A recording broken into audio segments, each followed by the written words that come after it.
This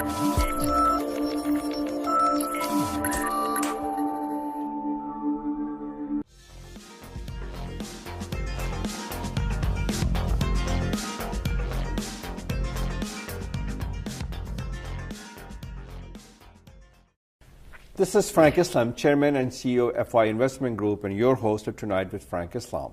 Today, we're fortunate to have a dear friend, a great journalist. His name is Lalit, and he is the Chief Correspondent of the Press Trust of India, which is the largest wire service in India. So thank you very much, Lalit, for coming. Thank you, and thanks for inviting me to your show. You're most welcome, and thank you very much for coming. I know you just came from State Department in this wonderful weather, which is snowy, a little bit of a slick, but you made it. Thank you very much for coming. So tell us about yourself, and how did you get into the journalism, and how things are going with regard to journalism. I'm an Indian journalist based in Washington, D.C., reporting anything, everything about India, Indians, and India-US relationship from here. So that's about me. I came into journalism by default. This was not my first This is now a chosen profession. No, this was not the profession of choice. When I was studying, I was looking for going into administration or doing some business, MBA. While I was preparing for those services, one of my uncles told me, why are you wasting your time? Go and join this part-time course in Bharatiya Vidya Bhavan. That's how it started. And this was in India? This was in long years ago? Long years, around 20 years ago. 20 years ago. Yeah. So you have been a journalist, you worked for many other agencies, news organization, before you became a chief correspondent of the U.S. correspondent of the Press Trust of India, correct? Yeah. I have been with the PTI, Press Trust of India, which is India's largest wire service for the last 9 years. Before I started with another wire service called IANS. At that time, it was called India Abroad News Service. Now it's and they changed it to Indo-Asia News Service. Correct. Then I joined the Hindu newspaper. I was the city reporter for the Hindu newspaper for 5.5 years. Then I switched job very frequently, including Indian Express, Hindustan Times, NDTV for a few months at IANS before joining. So you got a firm footing with the Press Trust of India, right? In a sense. I'm privileged to work with them. Yeah, it is a wonderful organization. It goes all over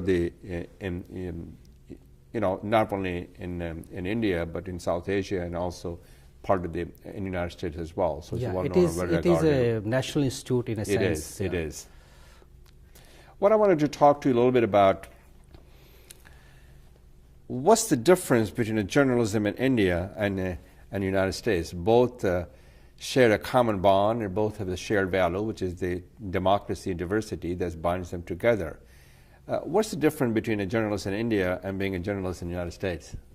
I don't find much difference. It's because both are democratic societies. Yes. Both have a strong freedom of press, freedom of expression. So there's not much of a difference. Only the characters changes, whom you report, whom you write to, the audience changes. There is the same kind of access, both facilities and problems, where you get this kind of freedom of information, where you get information, flow of information from people. There is no restrictions on what you want to write. No one is going to control on you, no one is going to say on you, there is no censorship kind of things, which normally happens in a lot of third world countries. Yeah.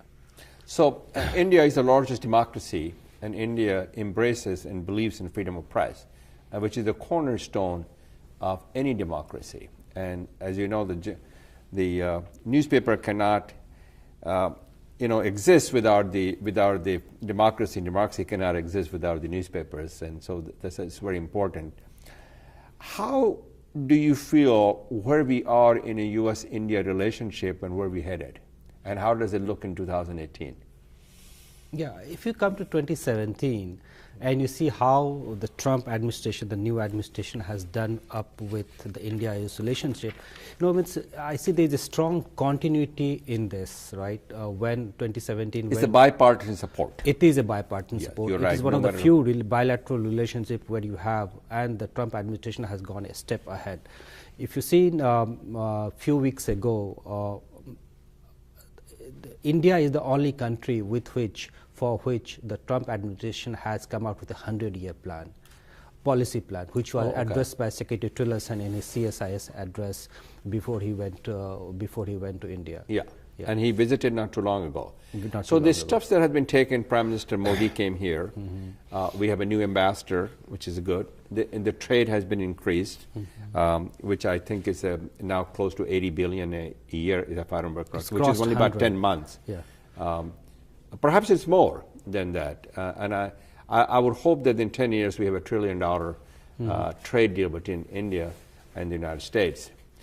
And there's some irritant issue that, can you shed some light, for example, the visa situation? What do you think of that? What's headed and what's going to happen? There's nothing concrete that has happened because I don't think the Congress will allow to pass, because the H-1 visa is a very key ingredient of America's entrepreneurship and business, because we need them. We need them to come over here to start the business and to be part and parcel of our fabric of our life, who we are as an American. I came as an immigrant.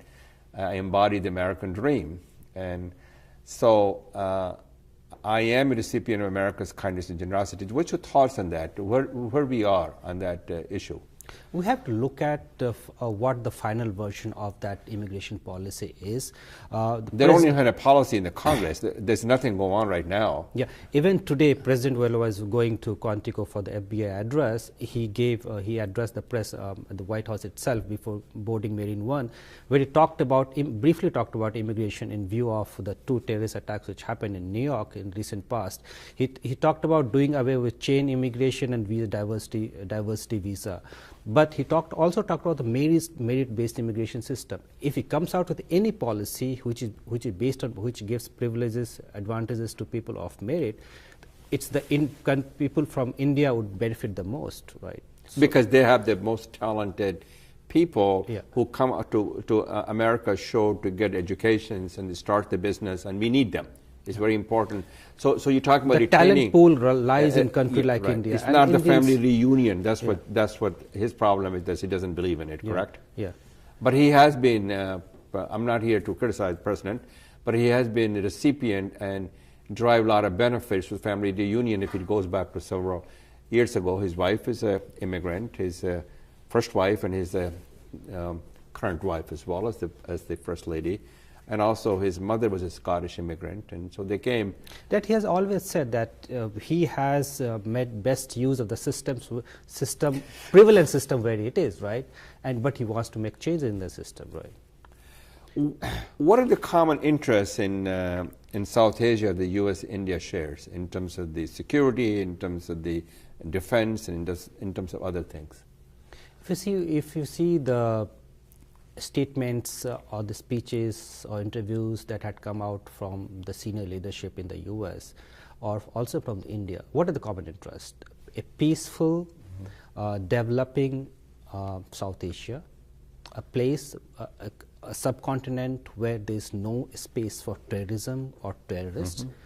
These are the two basic, and also development of democracy in this region. Right. So, but they also, do you believe, and there has been some discussion, that the U.S. close to India because they're trying to contain China, which I don't think that's the case, because I think that's my personal view, and you can express your own view on this thing, because U.S.-India relationship is very, it has been for many, many years, and it has a bipartisan support, and we need to strengthen, broaden, and deepen our engagement with India because of our values, who we are as an American, and the most important is democracy, the diversity that binds us together. So do you think that a lot of people saying that the relationship is a lot more stronger with India because they're trying to contain China? Is that a true statement? I don't think so, because what are the foreign policy of any country is driven by their national interest. U.S. national interest and India's national interest, the two are the largest democratic countries of the world, right? They have common values. They are multi-ethnic, multicultural, very well said. In the society. Multi-faith, multicultural, and diversity. So when their leaders meet, they have a lot of similar things to talk about. So they understand each other, right? So and they have a common goal of a global goal also, which is a peaceful world, right? That's how these two countries are meeting to each other, coming closer to each other, right? And both the countries want a peaceful Indo-Pacific region, peace in the entire region, right? And India has a very important role to play in building that peace, because they are the anchor of stability and security in that part of the world. Yeah. Considering situation in Pakistan, considering what's going on in Afghanistan. Talk about the Afghanistan. Do you think that the United States is sort of pushing India to get militarily involved with Afghanistan? No, I don't think so. I haven't seen any statement coming out of either US or India that India has any military role to play in Afghanistan. India doesn't want to do that, and US also doesn't want India to do it. India has established itself, charted its own course post 9/11, its role in India, which is in Afghanistan, which is development, economic development. Makes sense. Of the country, right? And you know, India and Afghanistan has a long established cultural relationship, right? So what exactly India is currently doing to help in terms of the economy of Afghanistan? As I understand, there are some people, there are relationship and engagement between Afghanistan and India. So it's mostly relates to the economy, educations, and the business relationship and trade and investment and commerce? Is it beyond that? Is it more than that? I think it's almost same thing that you have said. Today the Pentagon came out with a report, its semi-annual report on Afghanistan, in which there is one paragraph on India. It says India is the most reliable partner, regional partner for Afghanistan. It tells a lot. India is one of the largest donor for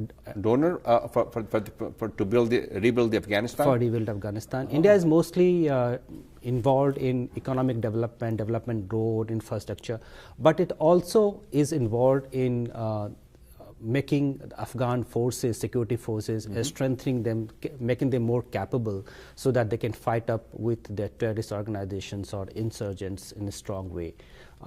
In the recent past, in the last few years, India has also supplied like few helicopters to them to enable their air forces to strike. So they're trying to strengthen the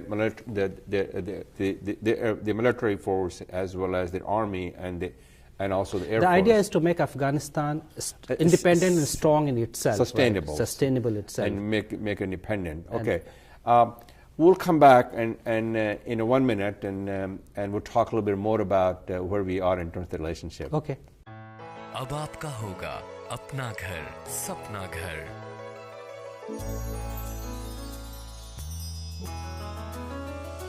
Your dreams can come true. SAI mortgage is key for you.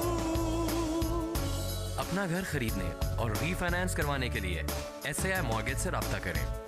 Don't make a move without SAI. We're back with Lalit Jha, who's the Chief Correspondent Press Trust of India, which is the largest wire service in India, and he's Generalist, and he's a great guy. So we were talking about U.S.-India relationship, and we talked about several other topics and the role of India in Afghanistan. So there are some irritant in the relationship, and that always happens in a family and friends. Yeah. So what price do you think that India has to pay when the United States puts a pressure on them in either United Nations and other places, and India says, no, I'm not really sure? Do they pay any price for this? Look, any country's foreign policy is driven by their own self-interest. National interest, right? Right. What is India's national interest? India's national interest is welfare of its people, territorial integrity, and national security, right? If there are three things that are common with anything, right, it will go with the US. But there's a lot of time instances. For instance, the WTO meeting last week, which I just, in fact, concluded this week, India stood its ground, right? Because it didn't see the issues that came up in the WTO will meet. That's the World Trade Organization. World Trade Organization, right, where it's welfare of the people who are not being taken care of, right? So it stood its ground over there. So anywhere these three things, anywhere it feels that its welfare of its people is being challenged or being compromised, it will never budge over there, or national interest or territorial integrity. These are three things. What do you think would happen in Hague? Obviously, United Kingdom did not win, and India did. Is that a good or bad for India? It's good. Obviously, it's a great opportunity for India to showcase who they are, and obviously be part of this judiciary. Is that Hague is a judiciary system, Yeah, and so on and so forth? And perhaps I have not expressed very well but you know what I'm saying, right? Yeah, India didn't ask for it, but India got it. It is a reflection of the changing realities of the world. It reflected that in how where India stands in this international community, where 2/3 of the countries came out and voted strongly for India. It is also a reflection that UN Security Council is not in sync with the ground realities of the world. There needs to be changes, reforms, immediate reforms inside the United Nations Security Council, expansion of it, and to have countries like India, where there is 1.25 billion people, not having that country within the UN Security Council, it doesn't reflect good on the Security Council itself. Remember when President Obama talked about getting India as a member of the United Nations Security Council. Yeah. Is there any progress that have been made since then? I haven't seen much of a progress. It's even if there is some, it's moving at a very slow pace. There is not much of a push from the U.S. itself. If you have not seen, in this administration. So. I will refer you to the statement made by the U.S. Ambassador to the UN, Nikki Haley, saying that India should forget about veto if it wants to become a member. That's the only statement which came out from. That's a very honest statement. Yeah, that's true. So you can tell that it's a reflection of their thinking. Yeah. That doesn't look like in the future India will become, and that the United States will support the membership in United Nations Security. But the structure itself, US itself cannot do it. US can push it, US can be a driver, but the other four permanent members of the Security Council, China, Russia, France and Britain, all they have to come together and push for it. And they all have to vote for it. All have to vote for it. All of them have supported publicly for India's case, except for China so far. Yeah, which I expected, that the China will not. And US are the first country to endorse it. President Obama did, if I remember. And when I traveled President Obama to India 2 years ago, and he said that in publicly he made that statement that he will support that. Now, Pakistan is our neighbor, and there are some challenges and issues between India and Pakistan, and they have a shared heritage, shared history, shared background, shared belief. There are a lot that has in common between the two nations.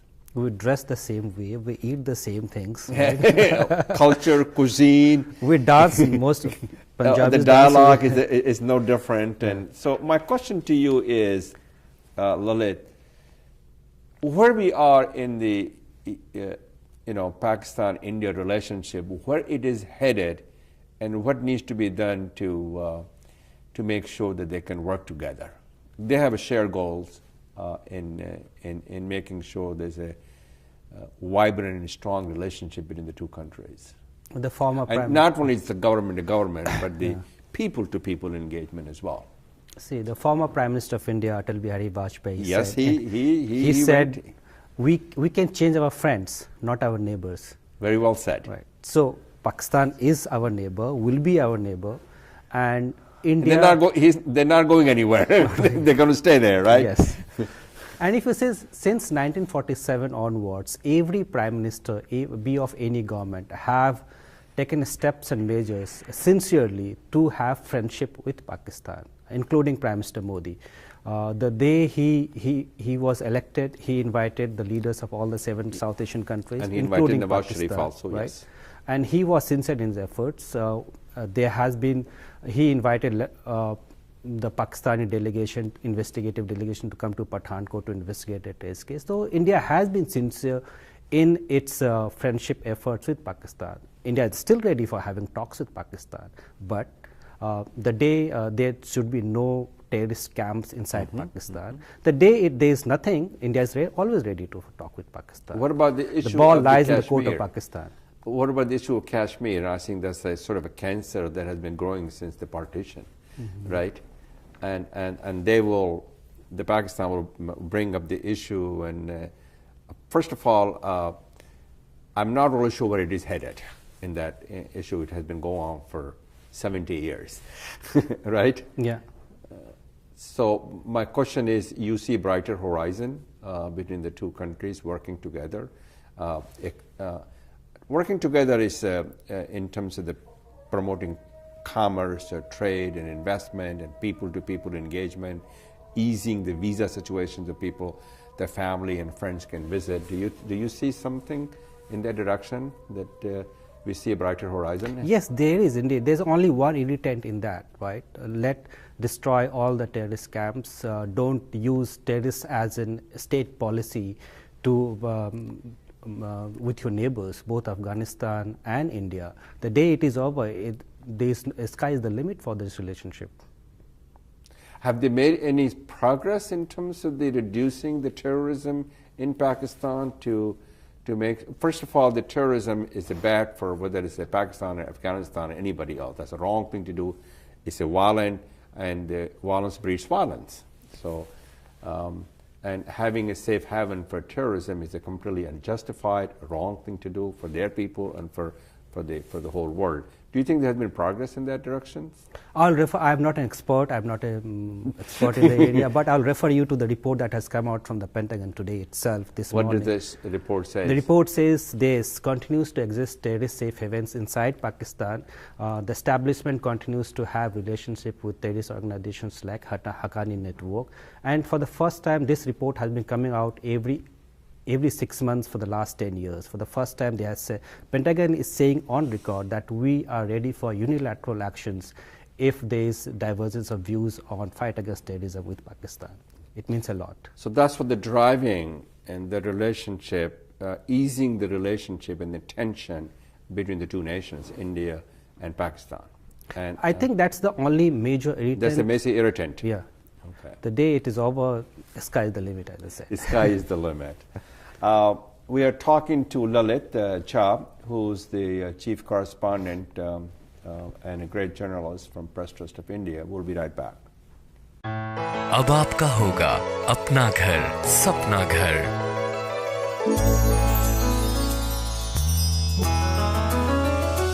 Your dreams can come true. SAI mortgage is key for you. अपना घर खरीदने और refinance करवाने के लिए SAI mortgage से राब्ता करें।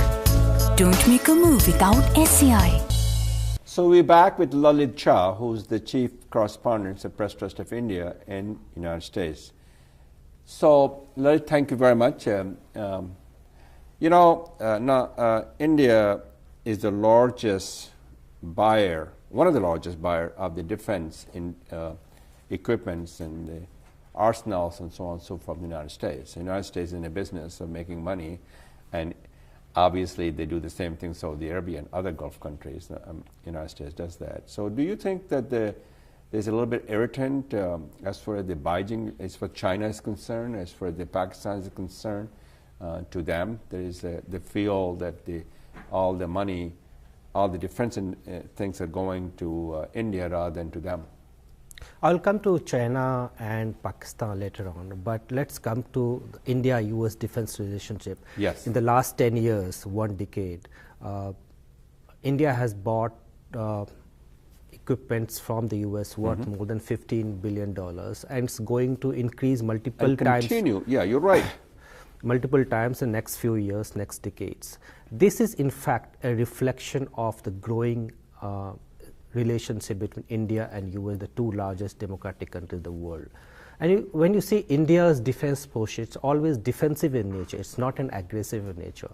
It's always kept its forces or equipment so that it can defend itself from any any third country or can protect Any foreign power. and foreign power and protect the territorial integrity. Right. That's what his policy is. That's what it's always built up. And you know, India doesn't has much of a strong defense force and manufacturing base. It is seeking the help of US. Now it's a strong natural ally to help it build up its strong defense manufacturing base to itself. Yeah. That's a good way to put it. So, so obviously, if your neighbor like a China and Pakistan, they a little bit of. Do you think they're irritant of that because of the things that the United States is doing? No, I don't think there is no reason for either Pakistan or China to be concerned about to it. be concerned or worried about it. India is making itself a strong military power, not to attack anyone, but to defend itself. That's the only thing it has done. It is doing so. India, which all strong countries do it, right? That should be. And is India, in terms of the army, is one of the largest in the world in terms of the army? You know, the defense.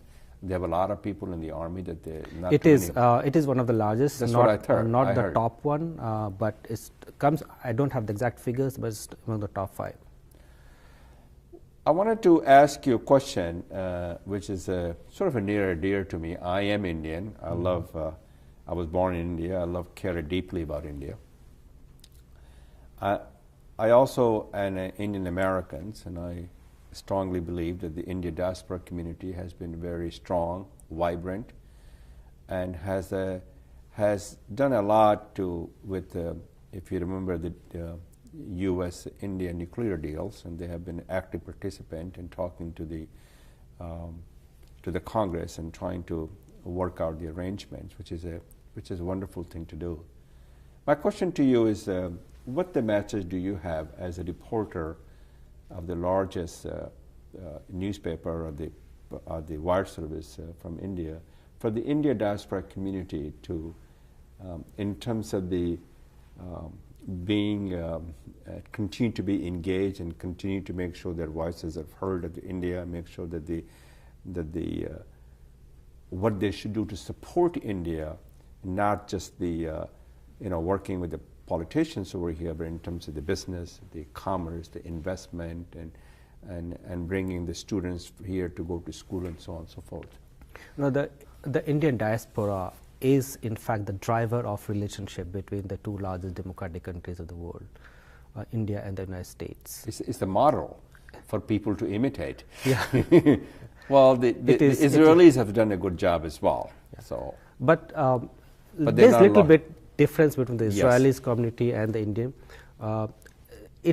They are huge, big in numbers. Mm-hmm. They participate in the voting process. They need to participate much larger in the voting process.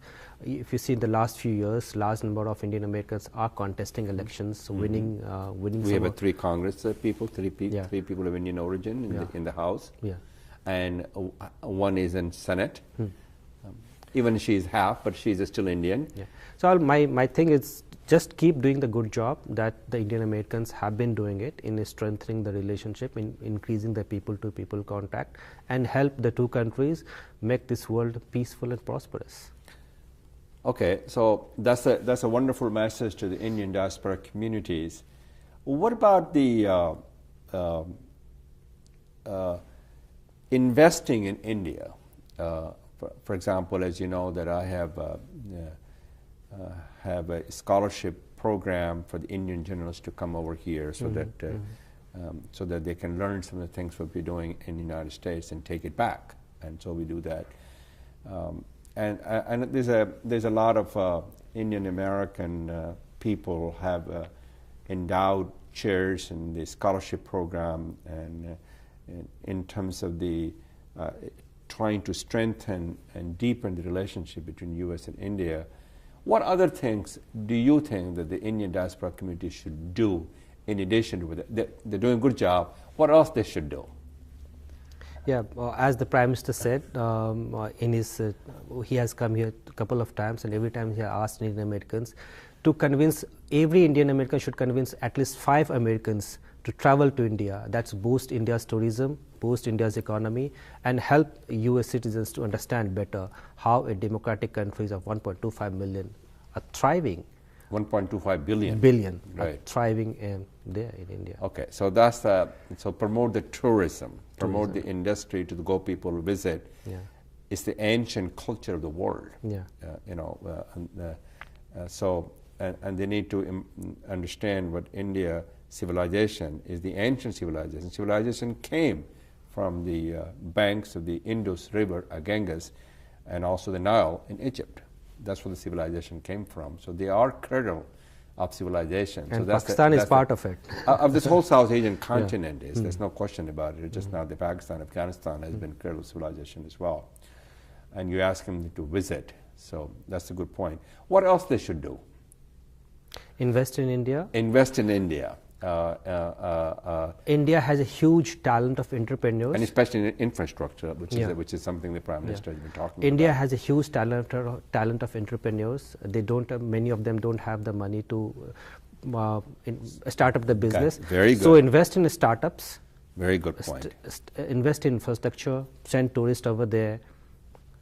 Okay, what about the startup is something that I gave a speech about a year ago in Bombay, and there are a lot of Indian American helping the startup communities, startup businesses, and obviously that's something that we have learned as an entrepreneur. And you talk about civically, what about the politically engaged? You talk about the engagement, they do run for the offices and they're politically engaged. What else they should be doing in order to create the bond, which could be a very stronger relationship between the two nations? As much engagement as they can do, and to bring the both leaders of the both countries to meet as frequently as they can. They don't meet. If you see U.S. presidents meeting with other world leaders, although India's frequency has increased, President Obama met with Prime Minister Modi. And he went there twice. Yeah, and record 8 times. And he was just there about 3 weeks ago.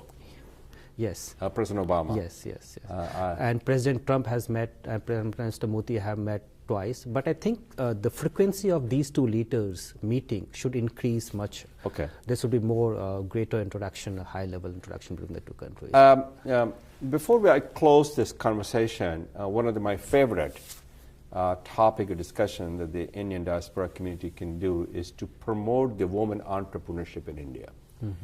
And I wrote a column for the Global Summit, and I talked about it, how important for the woman to be entrepreneur. 9% of the business is being run by Indian women. So that tells you it is still very long way to go. long way to go. So promoting women to the entrepreneurship, to be a business owner, and helping them is something the Indian diaspora community can do. Would you agree there with Lalit? Definitely, yeah. Okay. They can do a lot in that area. That something is my passion. I would like to continue doing so. So thank you very much, Lalit, for coming here. Thanks for thank you inviting very me. much for your thoughtful and constructive conversation. This is Frank Islam wishing you a great week, and thank you for watching.